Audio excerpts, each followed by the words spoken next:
Bonjour, nous sommes aujourd'hui dans la formation phare. Nous avons 15 ambassadrices avec nous et 3 référentes professeurs qui organisent cette formation. Ce projet est à l'instar du ministère. Il faut évidemment parler du harcèlement, c'est un thème qui est existant dans nos établissements scolaires. Il faut absolument lutter contre ça et c'est pour ça qu'on est arrivé à se voir et à échanger sur ce sujet et à faire des formations. Aujourd'hui, la 3e formation, nous sommes en train de voir le rôle des ambassadeurs, comment les ambassadeurs vont devoir passer dans les salles et dialoguer avec les élèves. Nous avons vu dans un premier temps repérer le harcèlement, quelles sont les situations de harcèlement, est-ce qu'on peut dire que c'est du harcèlement. Dans un deuxième temps, on a vu comment fonctionne le harcèlement, les gens qui sont autour, le harceleur, les pairs. On a développé aujourd'hui le mot père, qu'est-ce que ça voulait dire, tous ces gens qui sont autour et qui ne disent rien et qui sont complices. Et on a aussi vu le profil du harceleur, c'est-à-dire qui est cette personne qui se distingue des autres, qui est leader et qui veut se faire remarquer en harcelant quelqu'un d'autre. Et puis on a parlé aussi de la victime, des répercussions sur son estime de soi, sur sa santé, sur le décrochage scolaire. C'est surtout ça qui nous intéresse bien évidemment puisque nous sommes établissement scolaire. Et donc nous avons repéré tout ça. Pourquoi nous avons repéré tout ça? Dans un but que vous, ambassadeurs, vous allez pouvoir passer dans les classes, que ces jeunes vous repèrent comme étant des gens de référence et qu'ils viennent vous voir pour discuter avec vous lorsque nous aurons notre petite salle et nous pourrons nous retrouver pendant les pauses de midi, de manière à ce qu'ils se confient à vous. Car effectivement, nous avons très peu de cas de harcèlement qui ont été repérés dans l'établissement, 3 ou 4, mais il y en a certainement d'autres qui passent à côté et on ne le sait pas. Donc, le fait que ces jeunes vous repèrent, que vous passiez dans les classes, ils vont prendre contact avec vous, ils vous verront peut-être dans les couloirs, ils diront « Ah oui, j'ai peut-être quelque chose à lui dire, je vais peut-être lui en parler ». Et puis les situations vont se débloquer comme ça. Voilà.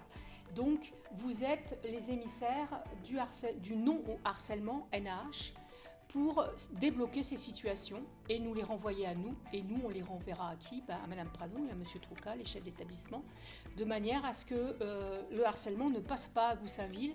Notre titre de projet, c'est bien « Non, le harcèlement ne passera pas à Romain-Rolland ». Il faut absolument lutter contre ça. En tant que chef d'établissement, donc, nous avons mis comme priorité la lutte contre le harcèlement et je remercie toutes les personnes qui s'impliquent, les professeurs référentes et vous, chers élèves ambassadeurs. Alors moi, j'ai quelques questions à vous poser. J'aimerais savoir pourquoi vous avez décidé d'être ambassadeur dans ce lycée contre le harcèlement.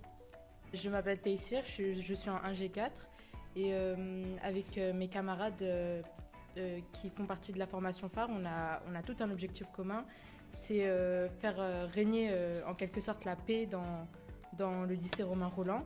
On aimerait instaurer des valeurs fondamentales, la solidarité, soutenir nos camarades qui se font potentiellement persécuter à Romain-Rolland, les aider, les mettre en confiance.